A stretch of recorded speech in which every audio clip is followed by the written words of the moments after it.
My name is Lillian. I was 27 years old, living in Reno, Nevada, and working full-time as a hospital billing specialist when my own sister decided to end my life as I knew it with a single phone call to the police. At 2:17 a.m., I was standing barefoot on the cold tile floor of my apartment, staring at two uniformed officers while my sister Jada sobbed behind them like a grieving saint. Her mascara ran in perfect streaks down her cheeks. Her hands shook dramatically. She pointed at me as if I were a dangerous stranger. "She stole from me!" Jada cried. "She took my money. She took my children's savings. I am scared of her. Let that sink in." I had just finished a double shift at the hospital the night before. My back still ached from sitting hunched over spreadsheets and insurance claims for 12 straight hours. My phone was still charging on the kitchen counter. My apartment was almost empty because I had moved out of her house less than a week earlier with nothing but 2 trash bags and my documents. And now I was being accused of theft by my own sister. The older officer looked at me with a practiced, suspicious calm. He asked me to step aside. His partner scanned my apartment as if he expected to find stacks of cash hidden under the mattress. Red and blue lights flashed through the blinds, painting my walls in violent colours. In that moment, I did not cry. I did not scream. I did not defend myself. I felt something far colder settle in my chest, because this was not a misunderstanding. This was not panic. This was planned. If you had asked me 3 years earlier, I would have told you I was proud of the life I was building. I worked in hospital billing because it was stable, because it paid health insurance, because it allowed me to take care of my family when they needed help. I believed responsibility was love. I believed sacrifice meant loyalty. I believed family was forever. I was wrong. Before that night with the police, I had already given everything to my sister Jada. My paycheck paid her rent. My credit kept her lights on. My evenings were spent helping her children with homework while she scrolled on her phone. I woke up early to pack lunches that were not mine. I went to sleep late answering emails so I could afford groceries for a household I did not even legally belong to. And still, it was not enough.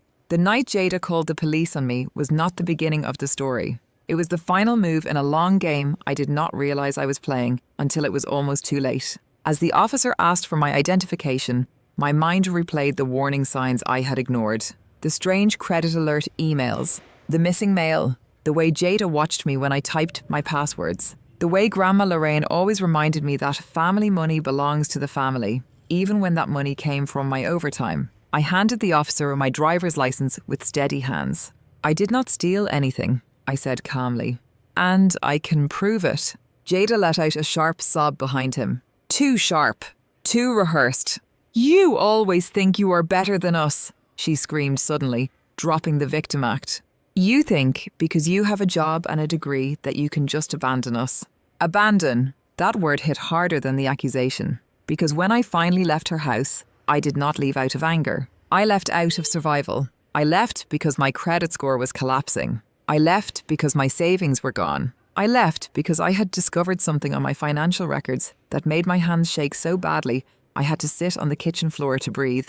But standing there, surrounded by flashing lights and false tears, I realized something terrifying. Jada was not afraid of losing me. She was afraid of losing control over me. The younger officer cleared his throat and asked Jada for details about the alleged theft. She launched into a story filled with dramatic pauses and exaggerated numbers.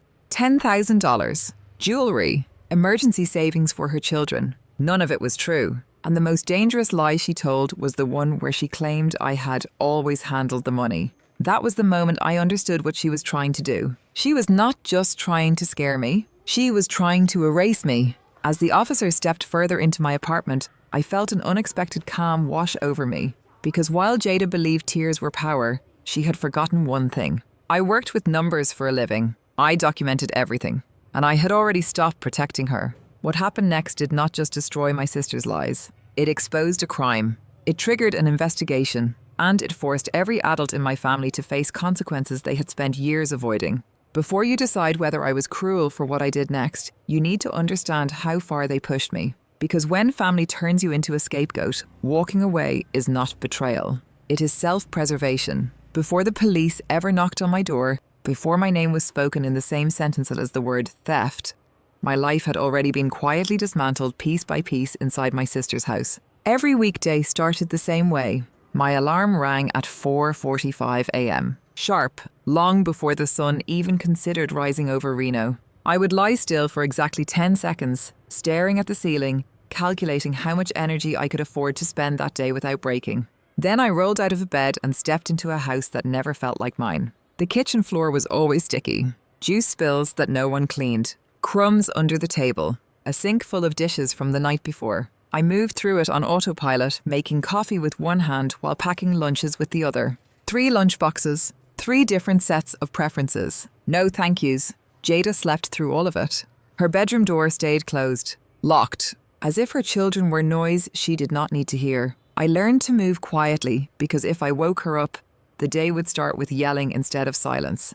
By 5:30 a.m., I was waking her kids, tying shoes, signing permission slips, helping with homework that had not been touched all week. The oldest, Justin, tried to help when he could. He watched me with eyes that were already too old for his age. The younger ones just assumed I belonged there. No one ever asked if I was tired. I left the house by 6:15 a.m., drove straight to the hospital, and spent my days buried in insurance codes, denied claims, and unpaid balances. My job required precision. One wrong digit could delay a patient's treatment. One missed deadline could cost thousands of dollars. I was good at it. Too good. Because when I clocked out in the evening, I did not go home to rest. I went home to my second shift. Jada always had a reason why she could not do more. Her back hurt. She was overwhelmed. She needed time for herself. Derek sat on the couch with his phone glued to his hand, complaining about dinner before I even set the plates down. One night, after a 14-hour day, I served spaghetti because it was cheap and fast. Derek took one bite, pushed the plate away, and asked why the sauce tasted bland. He suggested steak instead. He said it like a joke. It was not a joke. I remember standing there, gripping the edge of the counter, staring at a man who did not work, did not cook, did not clean, and still felt entitled to critique the meal I paid for. Jada laughed it off. "You know how he is," she said. "Do not take it personally." Everything was personal. My paycheck covered rent, utilities, internet, school supplies. When the electric bill was overdue, Jada promised she would handle it. I believed her. A week later, I found the shut-off notice taped to the front door. I had given her $600 in cash. The receipt I found in the trash told the truth. Designer baby clothes, express shipping, a matching set she had no intention of returning. I transferred my tuition savings that night to keep the lights on. That was the first time I cried in the bathroom with the fan running, so no one would hear me. Grandma Lorraine liked to remind me how lucky I was to have family. She visited often, never empty-handed when it came to opinions. She would sit in the living room, survey the mess, and somehow blame me for it. "You are young," she said once, shaking her head. "You can rebuild your life later. Your sister needs help now." Help never ended. Need never stopped. When Jada announced she was pregnant again, she did it with a smile that made my stomach drop. She rubbed her belly like it was a badge of honor. I did not congratulate her. I did not scream. I just felt tired in a way sleep could not fix. That was the first time I said no. I told her I could not afford another child, that I was done paying for choices I did not make. The room went silent. Then she exploded. She called me selfish, ungrateful, threatened to kick me out even though my name was on half the bills. Grandma Lorraine sided with her immediately. Derek smirked like he had been waiting for this. That night, I locked myself in my room and checked my bank account. That was when I saw the alert. A credit inquiry I did not recognize. My chest tightened. I logged into my credit monitoring account, refreshing the page again and again as if the numbers would change if I stared long enough. A new credit card. Maxed out. Baby furniture. My name? I did not confront Jada. Not yet. Instead, I started paying attention. The mail that disappeared before I saw it. The way she hovered when I typed passwords. The casual questions about my job. About my access. About what paperwork mattered.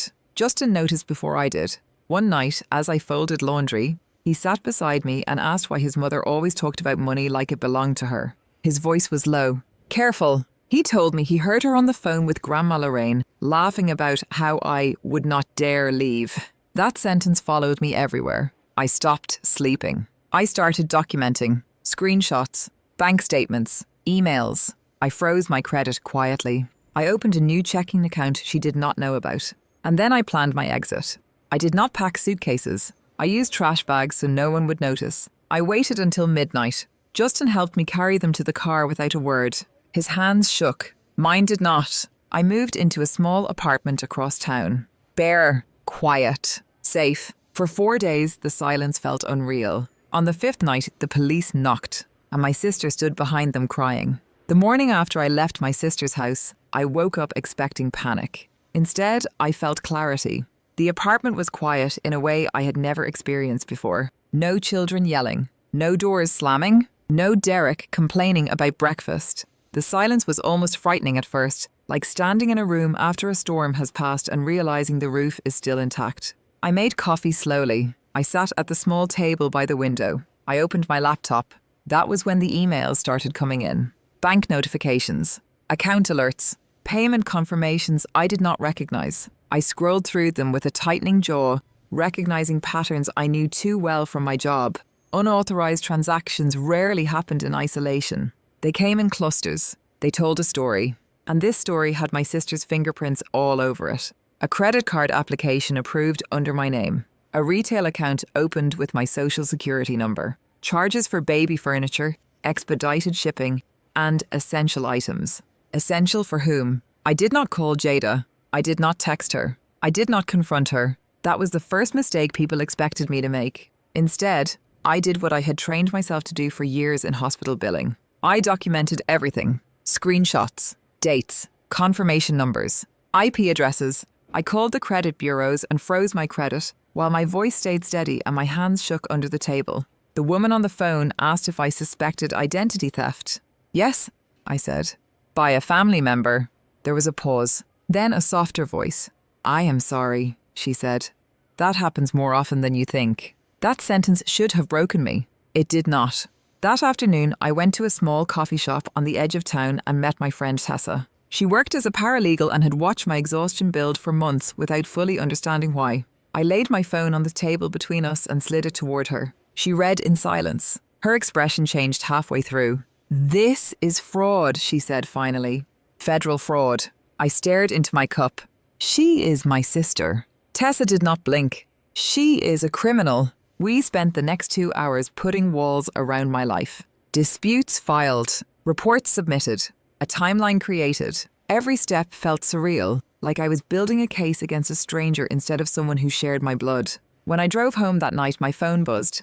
Jada. 1 missed call. Then 2. Then 6. I let them ring. The messages started polite, confused, accusatory, then angry. You froze the card. Oh, what did you do? You are sabotaging me. Sabotaging. That word told me everything I needed to know. The next evening, Justin showed up at my apartment unexpectedly. He stood outside my door with his backpack still on, eyes darting like he expected someone to be watching him. I let him in without a word. He did not sit down. He pulled his phone from his pocket and opened a video. His hands shook as he held it out to me. I did not know how bad it was, he said quietly, but I heard her talking to Grandma. The video was grainy. The angle awkward, but the voices were clear. Jada's voice, laughing. She will not go to the police, she said.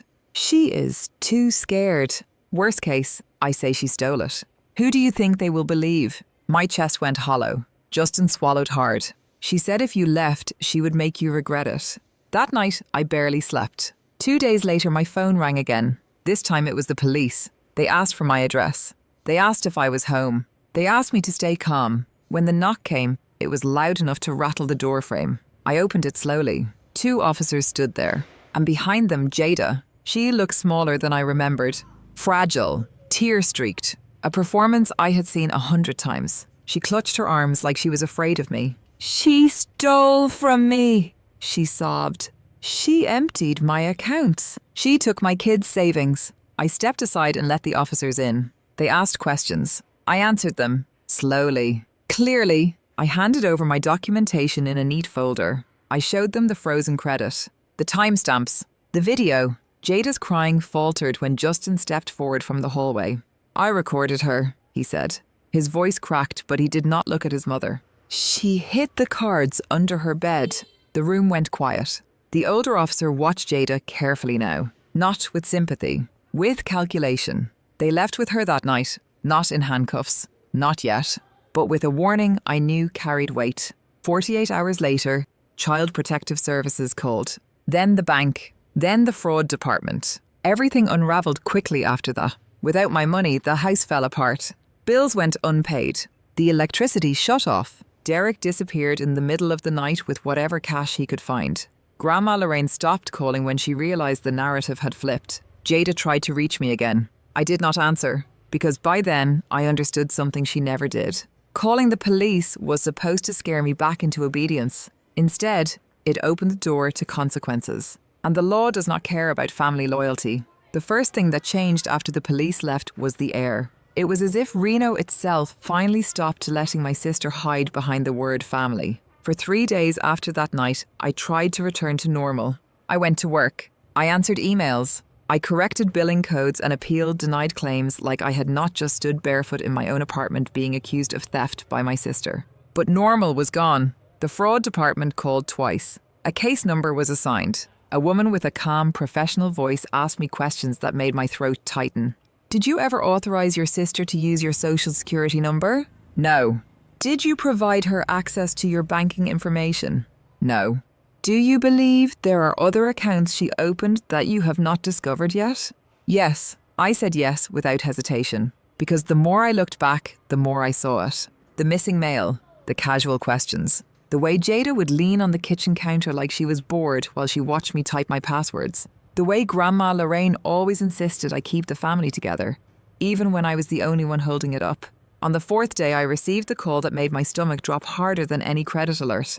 Child Protective Services. The caseworker introduced herself and asked if she could speak with me about Jada's children. Her voice was careful, measured, and already exhausted, as if she had heard versions of this story too many times. We received a report, she said. It was forwarded after the police responded to a domestic allegation. Domestic? Jada tried to use the police to drag me back. Instead, she handed authorities a front row seat to her home, her instability, and the children she had been neglecting while I covered the mess. The caseworker asked me a simple question. Were you the primary caregiver in the home? I did not answer at first. My mouth went dry, because saying yes felt like betrayal, and saying no felt like a lie. I did most of it, I said finally. I cooked. I cleaned. I took them to school. I paid the bills. There was a pause on the line. I am going to be honest with you, Lillian, she said.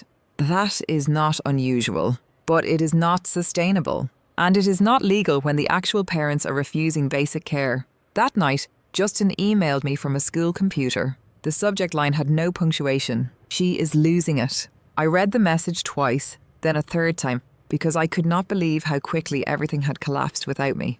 Justin wrote in short, tight sentences. The kind people write when they are trying not to panic. The electricity was off again. The refrigerator was almost empty. Jada stayed in her room all day.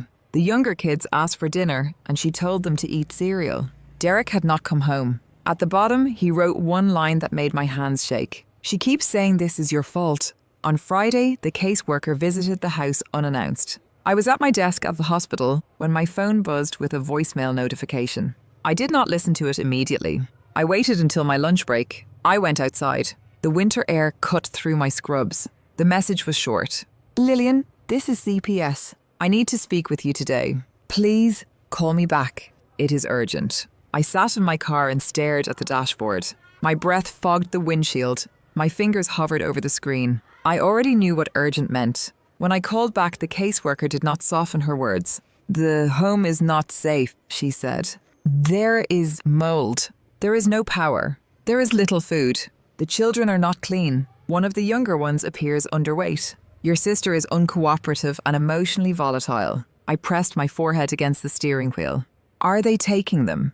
I asked. Yes, she said.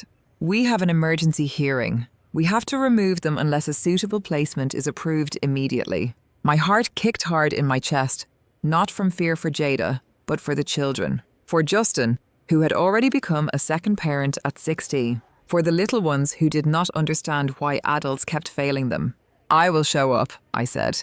Tell me where. The courthouse smelled like stale coffee and old paper. I arrived in work clothes because I could not afford to miss another shift. I sat on a hard bench and watched people walk past with faces hollowed out by family disasters. Jada arrived late. She wore a hoodie and sunglasses indoors, like she was hiding from the consequences instead of facing them. Grandma Lorraine shuffled behind her, clutching her purse like it contained excuses instead of responsibility. Jada saw me and her mouth twisted. "You did this," she hissed under her breath as she passed. I did not respond. I did not look away. I just watched her walk toward the courtroom as if she was still entitled to the world. Justin arrived with the school counselor. He looked pale, jaw clenched so tight I could see the muscle flexing. When his eyes met mine, he gave me a single nod. It was not gratitude. It was permission. Inside the courtroom, the judge did not waste time. Photographs were placed on a screen. Pictures of the bathroom. Dark patches in the corners. Mold crawling up the wall like a living stain. The kitchen sink full of dishes. The empty refrigerator. The shut-off notices on the door. The caseworker's notes read aloud in a flat voice that sounded almost bored because the facts spoke louder than emotion. Jada tried to interrupt. She blamed Derek. She blamed the landlord. She blamed the economy. She blamed me. Then she made her mistake. She tried to paint herself as a victim of my abandonment, as if I was obligated to be her unpaid spouse, her nanny, her bank, her shield. The judge lifted a hand. "Ms. Miller," she said, voice controlled and sharp. "The issue here is not your sister. The issue here is your children." Jada's lips parted, and for 1 second she looked genuinely confused, like she could not understand why she was not the center of the room. The judge turned to the caseworker. "Based on the evidence presented," she said, "this court authorizes the emergency removal of the minors from the home effective immediately." Jada made a sound that was not a cry. It was a raw animal noise that scraped the room. "No," she shouted.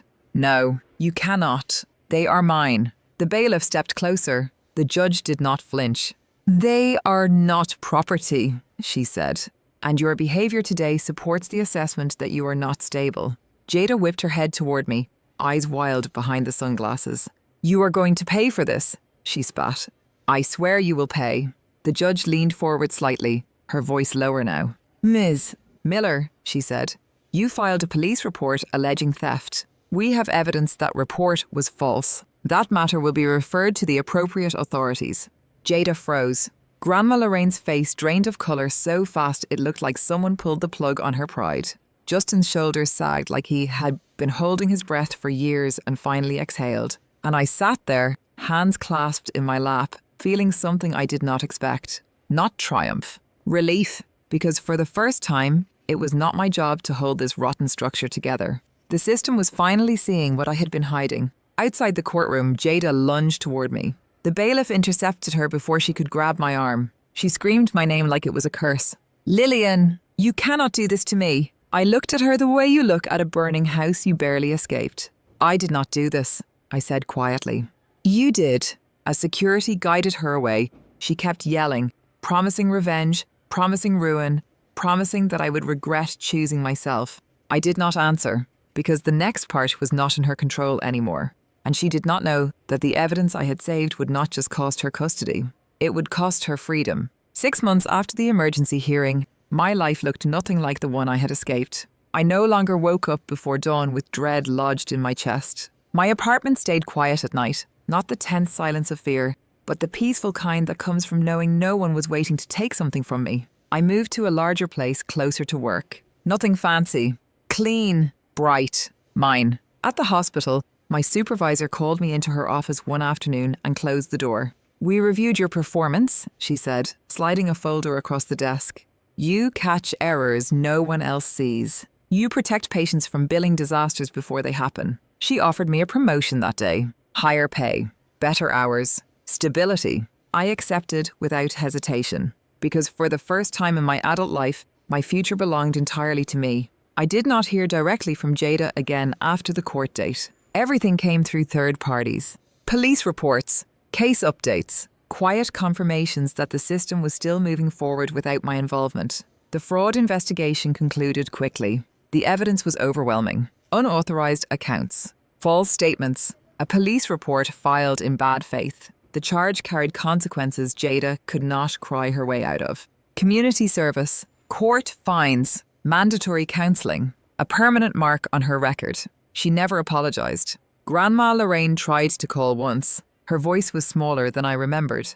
Weaker. She said she did not understand how things had gone so far. She asked if I could help one more time. I told her no. Not angrily. Not cruelly. Just no. Justin stayed in touch through email. He was placed with a foster family that took him seriously. They asked about his grades. They showed up to his school meetings. They did not expect him to raise children that were not his. He wrote to tell me he finally slept through the night. That message mattered more than any verdict. For the younger kids, I did the only thing that felt right without stepping back into the fire. I met with a financial advisor and set up an educational trust. The terms were strict. The funds would unlock only when each child turned 18. No early access. No exceptions. No loopholes. Jada would never touch that money. Some people told me I was still doing too much. Others said I was heartless for doing so little. I learned quickly that opinions are cheap when you are no longer living under them. The last time I saw Jada was not dramatic. She showed up at my workplace one afternoon, thinner, sharper, her confidence stripped away by reality. Security stopped her before she reached the elevators. She begged loudly enough for people to stare. She said she needed help. She said she could not survive without me. I stood 10 feet away and felt nothing but clarity. I raised your children, I told her calmly. I paid for your life. I absorbed your chaos. That season is over. Security escorted her out while she screamed my name like it was an insult instead of a boundary. I did not follow. At night, when the city lights flicker outside my window, I sometimes think about the version of myself who believed love meant endurance. The woman who thought loyalty required silence. The sister who confused guilt with responsibility. I do not recognize her anymore. Walking away did not make me cruel. It made me honest. Family does not get unlimited access to your labor, your money, or your sanity just because you share blood. Love does not require self-destruction. And survival is not betrayal. If anything, the moment I stopped saving my sister was the moment I finally saved myself. I reclaimed my name. I reclaimed my credit. I reclaimed my future. And I learned that the strongest boundary you can ever set is the one you refuse to explain. Now I ask you this. If someone who called you family drained your life dry, stole your identity, and tried to destroy you when you finally said no, would you walk away like I did? Or would you give them one more chance to finish the job? Tell me what you would have done.